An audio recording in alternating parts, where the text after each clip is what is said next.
places of Baal. He was taken there to the high places. It says in Judges 2:13, they forsook the Lord and served Baal. Baal is the god one serves when you forsake the Lord. That's the first person or the first member of this dark trinity. What about the second? It says in Judges 2:13, to continue on, it says, they forsook the Lord and served Baal and Ashtaroth. Some are recorded as Ashtaroth and some as Ashtoreth or Ashtorah.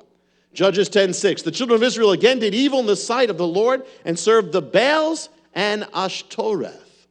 Saul was killed. When he was killed, they beheaded him and took his armor and put it in the house of Ashtoreth.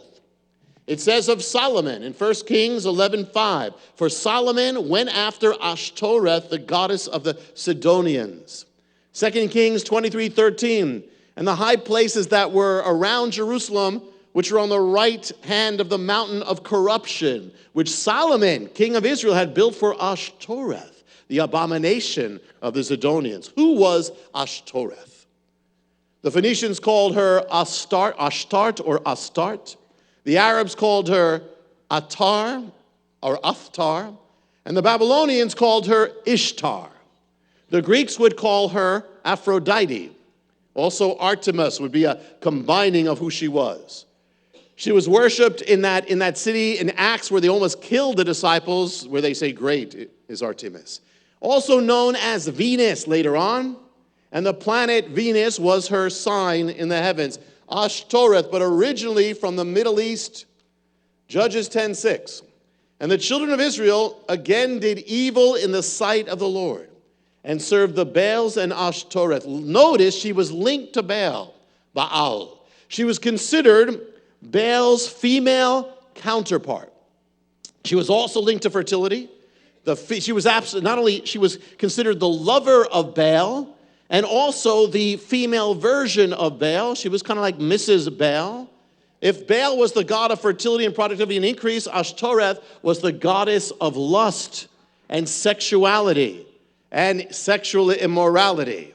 The worship of Ashtoreth was characterized by sexual immorality on the high places, in the green troves. Her worship, if they were women, her worshipers were to either sacrifice their hair or sacrifice their chastity in worship of her.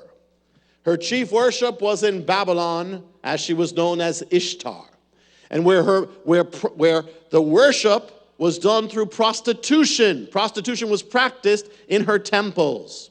She was not only the goddess of lust and sexual passion and immorality, but also the goddess of war, the sword, destruction. Goddess of both, enticing, seductive, and violent and capricious. Her myth suggested that if you crossed her, you would pay. Her passion both sexual and violent. In Arab mythology, she morphed into a masculine form, and also into a form that was both male and female. Later in rabbinic literature, she'd be known as the demon of lust. The Israelites followed her as they followed Baal. The worship of Baal led to the worship of Ashtoreth. They worshiped her with sensuality and sexual immorality on the high places of Israel and in the green groves. And just as Israel had gone after gain apart from God, personified by Baal, they would go into sexual immorality as personified by Ashtoreth. That is the second person of the Dark Trinity in Israel that destroyed Israel. And what about the third person or third member or third principality of this Dark Trinity? Ashtoreth is attached to Baal. The third person is attached to Ashtoreth. 1 Kings 11:5 goes on. So for Solomon went after Ashtoreth, the goddess of the Sidonians, and after Milcom, the abomination of the Ammonites. Milcom here is undoubtedly linked to the god Molech. The third person of this Dark Trinity is the god Molech. The word Molech comes from a Semitic root word that means king. Melech means king. He means king is what it means.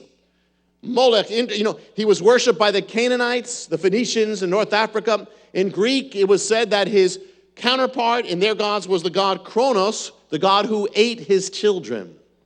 We get from Moloch the name, when you hear the name Malcolm, it comes from Moloch. If you notice the vowels in Ashtoreth and Molech, they're the same. Ashtoreth, Molech. And that may be because the Hebrews took the word for abomination or shame, and they put the vowels of that word into the consonant of the gods. So it's it becomes Oeh, Ashtoreth and Molech. And so to the Hebrews, those who were following God, this was a shameful thing. But Molech was the darkest, especially known for something more than anything else. He was known as the god of child sacrifice, the god who demanded that his worshipers offer up their children, a most horrible abomination. God warned them of this god before they even entered the land. In Leviticus, the Torah, Sinai, 18:21. It says, "And you shall not let any of your children pass through the fire of Molech." 1 Kings 11:5, Sidonian, as we said, Solomon went after Ashtoreth and Molech, or Milcom, Moloch, of the abomination of the Ammonites. Jeremiah 32, verse 35, "And they built the high places of Baal, which are in the valley of the sons of Hinnom, to cause their sons and their daughters to pass through the fire of Molech." The valley of the sons of Hinnom.